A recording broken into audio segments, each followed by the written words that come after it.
الحمدللہ رب العالمین والصلاة والسلام علی سید المرسلین وعلی آلہ وصحبہ اجمعین، اما بعد۔ آج انشاءاللہ ہم اس موضوع پر گفتگو کریں گے کہ اللہ کی کتابوں پر ایمان لانا جو ایمان کا ایک عظیم رکن ہے، اس پر ایمان کی کیفیت کیا ہے اور وہ کون سے پہلو ہیں کہ جن پر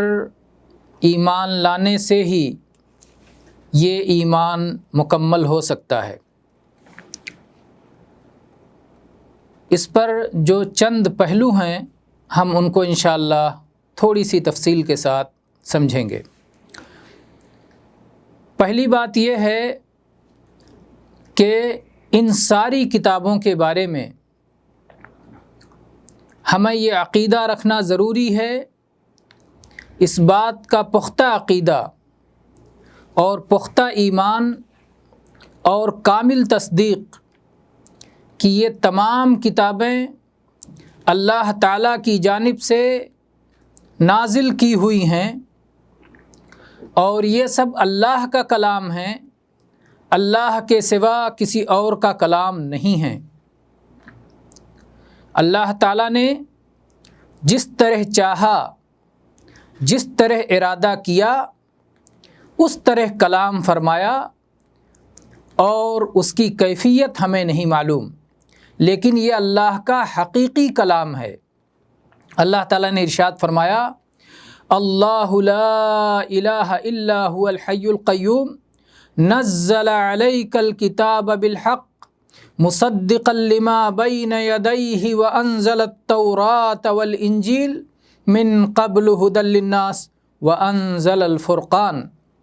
ان الذین کفروا بآیات اللہ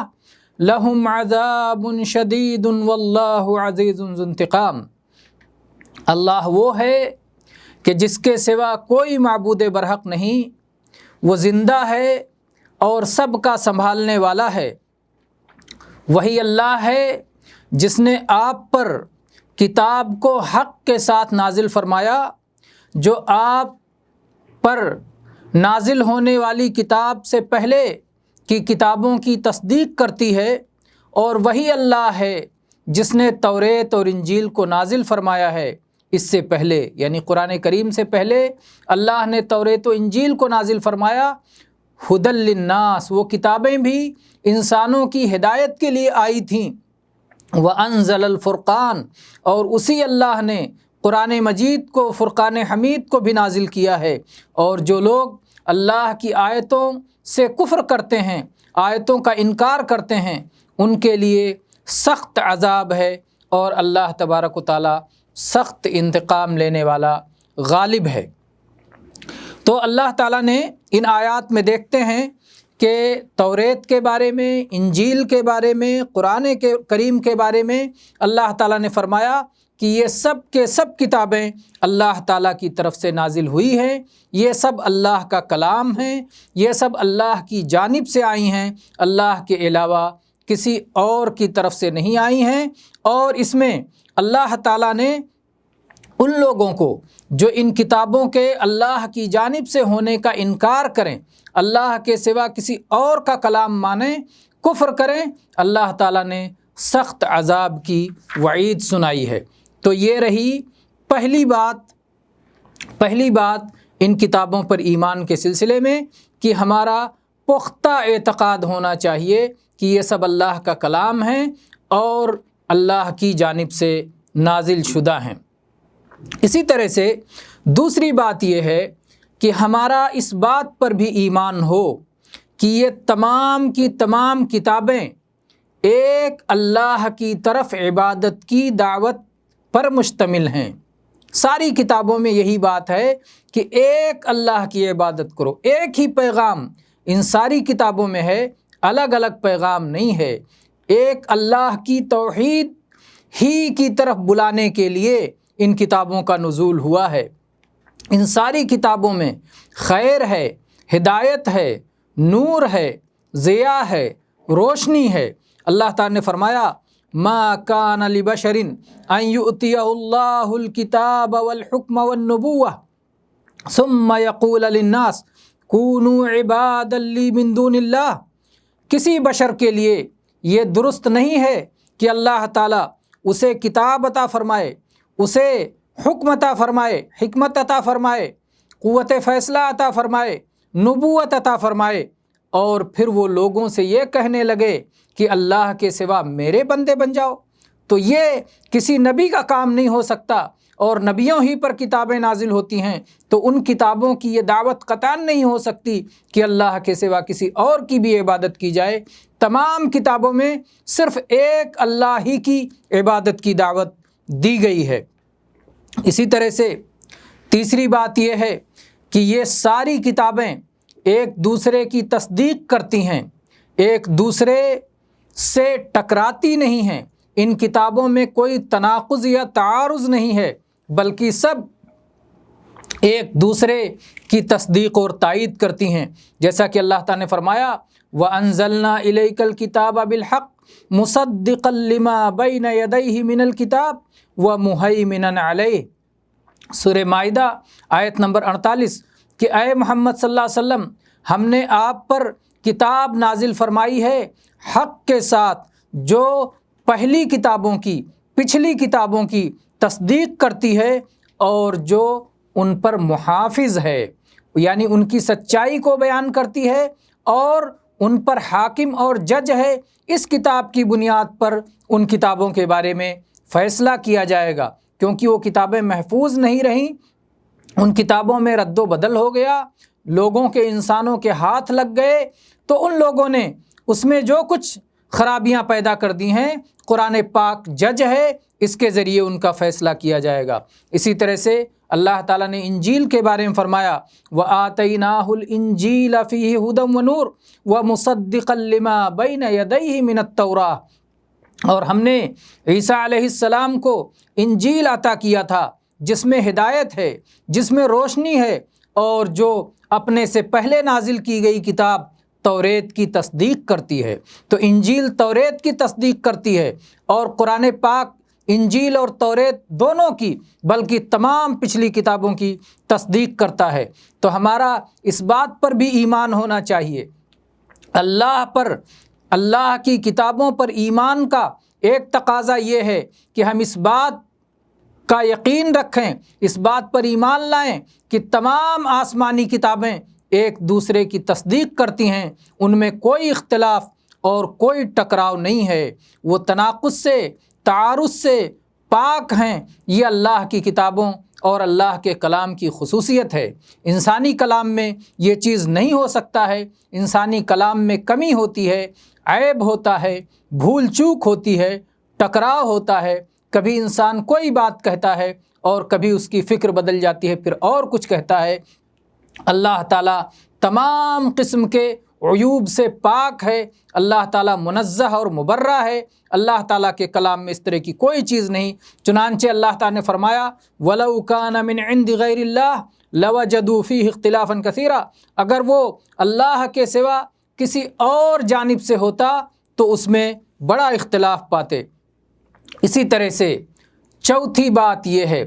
تین باتیں ہو گئی، پہلی بات یہ کہ اس بات کی تصدیق کی جائے کہ یہ سب اللہ کی طرف سے نازل شدہ ہیں۔ دوسری بات یہ ہے کہ اس بات پر یقین رکھا جائے کہ ساری کتابیں صرف ایک اللہ کی عبادت کی طرف دعوت دیتی ہیں۔ تیسری بات یہ کہ ساری کتابیں ایک دوسرے کی تصدیق کرتی ہیں۔ اور چوتھی بات یہ ہے کہ جن کتابوں کو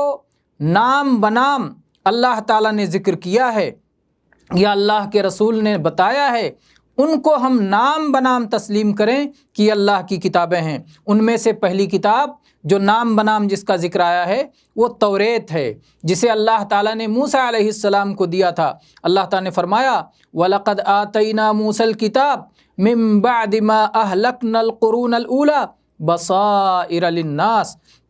ہم نے موسیٰ علیہ السلام کو کتاب عطا فرمائی تھی پچھلے نسلوں کو اور قوموں کو تباہ کرنے کے بعد، اور اس کتاب میں لوگوں کے لیے بصیرتیں تھیں، لوگوں کے لیے روشن علم تھا۔ اسی طرح سے شفاعت والی حدیث جو لمبی حدیث ہے اور جو صحیح بخاری اور صحیح مسلم میں انس بن مالک رضی اللہ عنہ سے مروی ہے کہ قیامت کے دن لوگ شفاعت کے لیے ابراہیم علیہ السلام کے پاس جائیں گے تو ابراہیم علیہ السلام انہیں موسیٰ علیہ السلام کے پاس یہ کہتے ہوئے بھیج دیں گے کہ موسیٰ علیہ السلام اللہ کے وہ بندے ہیں کہ جنہیں اللہ تعالیٰ نے توریت عطا فرمایا ہے اور جن سے اللہ تعالیٰ نے گفتگو فرمائی ہے، اور اللہ تعالیٰ نے موسیٰ علیہ السلام کو تختیوں میں لکھی ہوئی صورت میں توریت عطا فرمایا تھا۔ چنانچہ اللہ تعالیٰ نے فرمایا وَكَتَبْنَا لَهُ فِي الْأَلْوَاحِ مِنْ كُلِّ شَيْءٍ مَوْعِظَةً وَتَفْصِيلًا لِكُلِّ شَيْءٍ، ہم نے ان کے لیے تختیوں میں تمام چیزیں لکھ دی تھیں جس میں وعظ تھا اور تمام چیزوں کی تفصیل تھی۔ عبداللہ ابن عباس رضی اللہ عنہما اس کی تفسیر میں فرماتے ہیں یرید الواح التوراہ، کہ توریت کی تختیاں اس آیت میں مراد ہے۔ اسی طرح سے آپ وہ حدیث بھی دیکھیں جس میں موسیٰ علیہ السلام اور آدم علیہ السلام کی آپس میں بحث کا تذکرہ ہے۔ ابو ہریرہ رضی اللہ عنہ جسے روایت کرتے ہیں کہ نبی صلی اللہ علیہ وسلم نے فرمایا کہ آدم علیہ السلام سے موسیٰ علیہ السلام نے کہا کہ آپ نے ہمیں جنت سے نکلوا دیا، تو آدم علیہ السلام نے موسیٰ علیہ السلام سے کہا کہ اے موسیٰ علیہ السلام، اللہ تعالیٰ نے آپ کو اپنے کلام کے ذریعے منتخب کیا اور آپ کو توریت لکھ کے دیا، اور آپ ایسی بات کرتے ہیں۔ یہ حدیث صحیحین میں بہت ساری سندوں سے آئی ہے۔ اسی طرح سے یہ بات بھی آپ جان لیں توریت کے تعلق سے کہ بنی اسرائیل کو جو کتابیں دی گئیں ان میں سب سے عظیم کتاب تھی، اور اس میں ان کے قوانین اور شریعت کی تفصیل تھی، اور اللہ تعالیٰ نے موسیٰ علیہ السلام پر جو احکام نازل فرمائے تھے ان احکام کی اس میں تفصیل تھی، اور موسیٰ علیہ السلام کے بعد جو انبیاء آتے تھے بنی اسرائیل میں وہ اس توریت کے احکام کے پابند تھے اور اسی توریت کے احکام کے مطابق فیصلہ کیا کرتے تھے۔ چنانچہ اللہ تعالیٰ نے قرآن پاک میں اس کا ذکر کیا ہے اِنَّا أَنزَلْنَا التَّوْرَاةَ فِيهَا هُدًى وَنُورٌ يَحْكُمُ بِهَا النَّبِيُّونَ الَّذِينَ أَسْلَمُوا لِلَّذِينَ هَادُوا وَالرَّبَّانِيُّونَ وَالْأَحْبَارُ بِمَا اسْتُحْفِظُوا مِنْ كِتَابِ اللَّهِ وَكَانُوا عَلَيْهِ شُهَدَاءَ۔